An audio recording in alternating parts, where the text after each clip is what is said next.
The House adjourned Tuesday without electing a new speaker. Republican leader Kevin McCarthy lost 3 rounds of votes.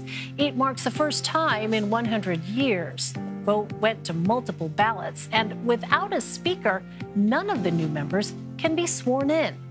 I want to bring in Leanne Caldwell. She is an anchor for Washington Post Live and co-author of the Early 202 newsletter. Leanne, welcome. Thanks for joining us. So, does there appear to be any kind of strategy here for Republicans to move forward, apart from holding more votes for Speaker? Hey, Elaine. So the strategy earlier in the day by McCarthy and his team was to wear out the detractors, to continue to vote again and again, hoping that they would get tired and weary and no longer be opposed to him. That didn't seem to work. They got through 3 ballots today. And then on that 3rd ballot, things started to go in the wrong direction for Leader McCarthy. Instead of 19 people who opposed him, that tally rate increased to 20 people. And so after that, it was almost like at some point in a basketball game where the tide starts to turn in the wrong direction, so the team calls a timeout, and that's essentially what happened. There were no plans to adjourn until this 3rd ballot, and they decided, let's take the night, let's adjourn, come back tomorrow at noon. There's lots of negotiations, lots of discussions happening tonight, but there's still no clear path for Leader McCarthy to become Speaker McCarthy. So earlier, Florida Congressman Matt Gaetz spoke in support of Jim Jordan for Speaker, just a few feet away from Kevin McCarthy. Let's watch some of that. Mr. Jordan says that we cannot accept legislation like the omnibus, and I fully agree. And if Jim Jordan were Speaker of the House, if he were the leader of the Republican team, we wouldn't have that circumstance, choking the economy of our country, increasing inflation. So how does the Republican Party come out of this and govern with these really apparent internal divisions?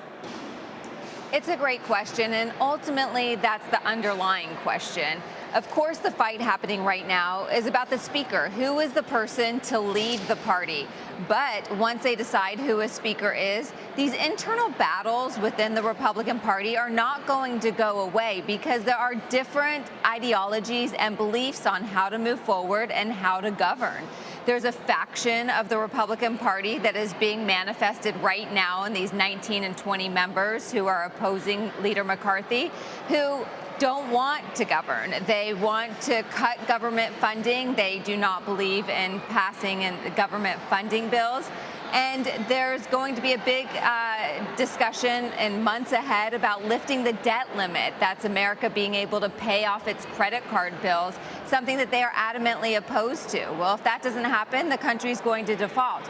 And so while the conversation and the debate and the fight is happening about Kevin McCarthy, it's really this broader discussion about where the Republican Party goes next, how hard they're going to fight against President Biden and the Democrats, and how to move forward. And the party is not united on that.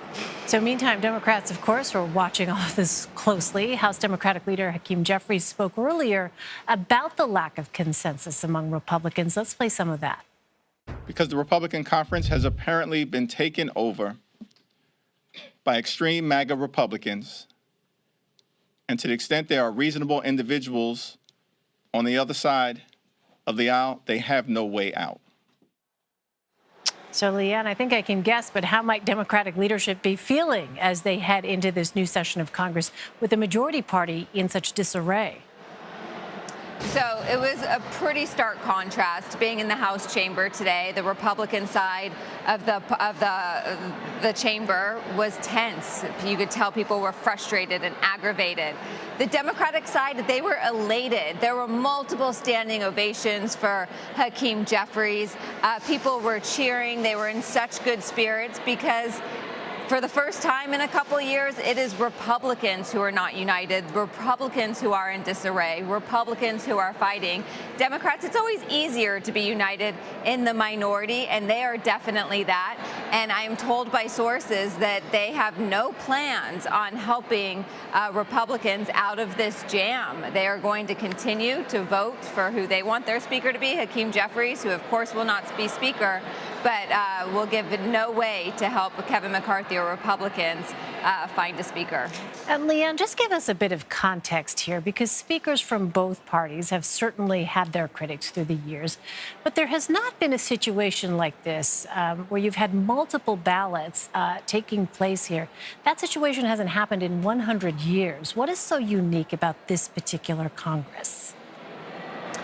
Yeah, so you're absolutely right. It's about 100 years to the day, 2023, the first day of the session. Back then, it took 7 ballots.